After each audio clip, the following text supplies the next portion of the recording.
this is our group members. Okay, now for the synopsis. In Emily in Paris Season 2, Emily continues to navigate her professional and romantic life in the city of love. The season sees her facing a messy love triangle, professional dilemmas and romantic conquests. She is torn between staying in Paris or returning to the US for a potential promotion. The season ends with Emily making a decision about her future, leaving viewers eager for the next season. The season also delves into her complicated romantic relationships, including her involvement in a love triangle and her professional challenges at Sevilla, where her boss Sylvie is not fond of her American ways. And this is the characters of the colleague in Emily in Paris Season 2 series. Good morning. I was thinking of... Is that for Champère? Yes, just a few ideas I add to the campaign. Yes, that Luc prepared at my request. I thought Champère was my account. Well, champagne is a French product, and I thought it might be better if Luc handled things. Maybe that is a good idea. For now. In fact, maybe I don't even need to be in the meeting. Why don't I just disappear for a few hours and you can just tell her I went homesick? Why would we do that? What is your malady? First and foremost, I want to introduce myself. My name is Intan Nushahira binti Aidiruzi. My metric number is 2023184737. I will begin my presentation with the first critical incidents. The first critical incident is a negative communication, and the theory used in this critical incident is an interpersonal communication style, which is a critical communication. For this scene, there exists a racism element, which is Sylvie was being racist towards Emily. The reason why Sylvie passes the product to Luc instead of letting Emily handle the product is because Champère is a French product and Emily is not from France. Due to Sylvie's claim, Emily would feel offended, which lead her to respond to Sylvie sarcastically towards Sylvie, where Emily said, "Maybe I don't even need to be in the meeting. Why don't I disappear for a few hours? You can tell her I went home sick." Therefore, our recommendation is Sylvie should have respected Emily's nationality and she should have let Emily handle the product because there should be zero discrimination between colleagues in order to show respect to each other. Guys, can you come see my roommate and incredibly talented friend perform at a drag club tonight? Oh, I hate drag. No, she's really talented. She? It's complicated. Emily, you're distracting me while I'm preparing for one of my first presentations for Ribois Luggage. Can I see? You'll hear it in the meeting. Next is the second critical incident. This critical incident is a negative communication. The scene is about Emily suddenly coming to talk to Julian and Luc about personal matters, which is, "Guys, can you come see my roommate and incredibly talented friend perform in a drag club tonight?" While Julian was doing his presentation preparation for Ribois Luggage. Julian may lose his concentration and might make it harder to finish his work efficiently due to Emily's inopportune timing. Therefore, Emily should have respected Julian's space while he was doing his work and should have waited until he's done with his preparation or wait after office hours ended if she really wanted to talk about the personal issues. The theory used in this critical incident is an interactive act, which is an interruption in simultaneous aspect, because Emily's interrupt Julian while he is in the middle of discussion with Luc. Oh, that reminds me, those onion breath plukes from the leak lobby want to hear your idea today. Yeah, it's almost ready. Très bien. Oh, as impressive as your French is getting, they value your Americanness, so I suggest you present in English. Next is a third critical incident, which is positive communication. The theory used in this critical incident is an interactive act, which is back channeling. In this critical incident, Sylvie encouraged Emily to present in English because the client values Emily's Americanness, which she said that, "Oh, as impressive as your friends is getting, they value your Americanness, so I suggest you present in English." Since Emily is from Chicago, she can speak English fluently. Therefore, it can boost Emily's confidence and she can increase her job performance because she gets the chance to present in English. Thus, our recommendation is Sylvie needs to compliment her subordinates often so they get to maintain a good performance and keep up a good relationship with her subordinates. We're promoting Chez Laveau's opening night? Is that a question or a statement? Well, as Maison Laveau's account manager, I was just a little surprised to be the last to know. But I'm excited to get started. Well, now that I think about it, you might not be the right person for the job, given your history with the chef. Please, that is so in the past. You know, like smoking in a French office. Firstly, I would like to introduce myself. My name is Afifa Zaira binti Zaidi and my matrix number is 2023-189455. I will continue the presentation with the next critical incident. The fourth critical incident is negative communication, as Sylvie doesn't separate personal issues and work. She is being selfish without thinking about others' feelings. Interpersonal communication is used in this critical incident, which is one-to-one communication. Sylvie is communicating to Emily directly. She doesn't let Emily handle promoting Chez Laveau's opening night. Sylvie stated that, well, now that I think about it, you might not be the right person for the job, given your history with the chef.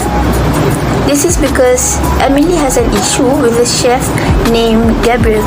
This makes Emily feel upset as she is a Maison Laveau's account manager. As for the recommendation, Sylvie has to let Emily conduct the opening night as she is a manager of the Chez Laveau's. It's like a sauna in here. Can we turn up the air conditioning on? We don't have air conditioning. We don't? It's not common in Paris. It's so unnatural, artificial, American. It's better than sweating at your desk. No, it's bad for you. It makes you catch colds. We're meant to feel the seasons change. Can't you accept nature, Emily? Must you control everything? Next critical incident is the negative communication in which Emily, Julian, and Luke argue with each other. Neutral communication is used in this scene, which is interpersonal communication style. Julian and Luke use careful words to argue with Emily. Emily argues with Julian and Luke about the air conditioning when Emily questions Julian about the air conditioning, which is not common in Paris. Emily said to Julian and Luke that it's better than sweating at your desk.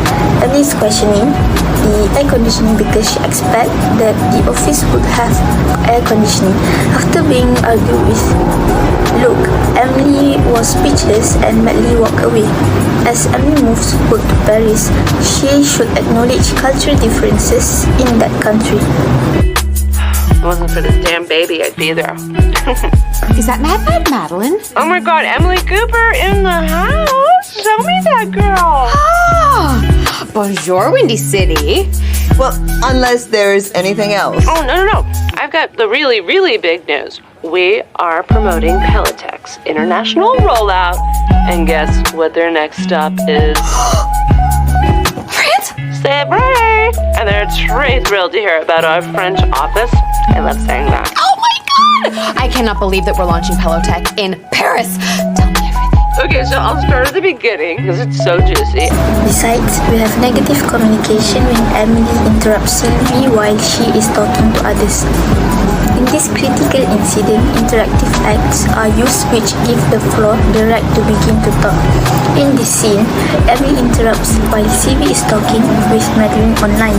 She asks Madeline to tell her more about how they are launching Pelotech in Paris by saying, "Oh my god, I cannot believe that we are launching Pelotech in Paris. Tell me everything." Emily dragged the conversation with Madeline and Sylvie felt annoyed with Emily for interrupting her. Emily should ask permission from Sylvie first before starting the conversation with Madeline because Sylvie and Madeline were talking to each other first. We're supposed to have 50 reservations tonight. This is like 150. We can't possibly seat this many people for dinner. Well, not everyone will be coming to eat. Some come to drink, and some probably won't come at all. Okay, I guess we can just deal with it when we get there. No, my work for the restaurant is done. You can handhold your chef on opening night. I have plans. Well, I really hope you enjoy your plans. You deserve plans, Sylvie. So don't worry about tonight. It's under control. Okay, now it's my turn to present. But before that, I want to introduce myself. My name is Nazmi Ikwan bin Jazmi. My matrix number is 2023-382-985. Okay, now I will continue the presentation with the next critical incidents. The seventh critical incident is negative communication, and the theory used in this critical incident is a casual communication style. For this scene, Emily knowingly hints towards Sylvie's private life at work. This conversation stresses the casual relationship between professional responsibilities and personal remarks at the workplace. The takeaway from this incident is clear. Emily should avoid joking about someone's personal life given the potential impact on the business connections. Hello? Bonjour! Any luck? None. I tried his atelier and his business manager. I even DM'd one of those twinks from Saint-Tropez who added me on Instagram. And which twink? The tiny one with the tiny 8-pack? Well, he hasn't replied to me either, so I guess you'll never know. Fine, I might know where to find Gregory. But you won't get in without me. Where exactly is that? For the next critical incident, which is positive communication, Julian noticed Emily having trouble contacting Mr. Gregory. Is it clear that he is worried about her progress contacting him? Julian responds to Emily's difficulties with more than just sympathy. He actually helps her to solve the problem. This hypothetical situation demonstrates Julian's kindness and consideration as well as the possible benefits that can result from the co-workers helping one another. So in this scene, we can see that interpersonal communication style, direct communication was used for the conversation. Fantastic. Do you see what happens when we're all on the same page? I'm gonna go tell the publicist that Pierre's in. Oh, this is huge. Yeah, well done, Emily. Whatever Madeleine wants, you run and fetch it for her. That's very impressive. For the last critical incident, Sylvie praises Emily for her great work in convincing Gregory to collaborate with their company.